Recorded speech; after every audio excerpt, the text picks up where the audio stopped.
To simplify a radical, you want to pull out any factors that are perfect roots. Now remember, a factor is something you multiply, and the root depends on your index. The little number up here, that's your index. Now if you don't have a number, well, it's understood to be 2. So if you don't see a number, it's a 2. But we have cubes, we have fourth roots, we have fifth roots. You can take any kind of a root. So what are the perfect roots? Well, those are numbers that when you take that root, you get a whole number. So it's different depending on your index. The perfect squares would be 4, 9, 16, 25, 36. Cubes, perfect cube would be 8, 27, 64. There's perfect fourth roots. How do you get these? Well, for the perfect squares, I just took every number and squared it. 2 squared is 4, 3 squared is 9, 4 squared is 16. For the cubes, 2 to the third power is 8, 3 to the third power is 27, so forth and so on. Okay, so let's look at our radicals.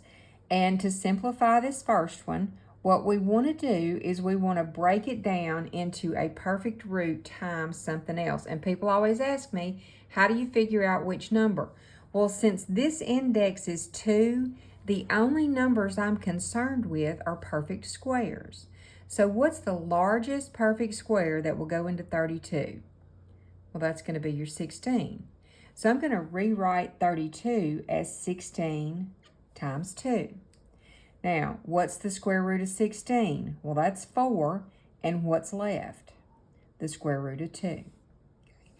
Now, when we look at the cube root of 32, I'm only interested in these numbers as factors. So which one of these numbers will go into 32? Well, it's going to be the 8. So this time, I'm going to break this up into 8 times 4. Now, the cube root of 8 is 2, and that leaves me 4 under the radical. Okay. Now, for my fourth root of 32, I'm only concerned with the perfect 4s. What is a number here that will go into 32? Well, once again, it's 16.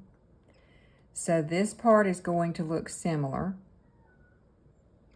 But what is the fourth root of 16? Well, the fourth root of 16 is 2, because 2 to the fourth power equals 16. And then I have the 2 left. Now, let's talk about a what if. What if you don't get the largest one out the first time? Well, this is the whittling it method. So watch what happens. What if I look at 32, the square root of 32, and I come up here and I say, oh, 4 will go into 32.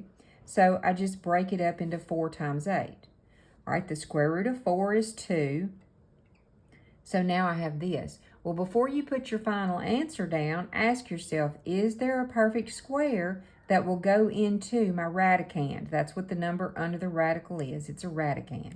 Well, yeah, 4 will go into 8, so I would break it down again. All right, the square root of 4 is 2. Now I have this 2 out here. I'm going to take the square root of 4 out, and that leaves me the 2 under the radical. Then I would multiply. So, is this the best way to work a problem? No, it is not. The best way is to get your largest number out first.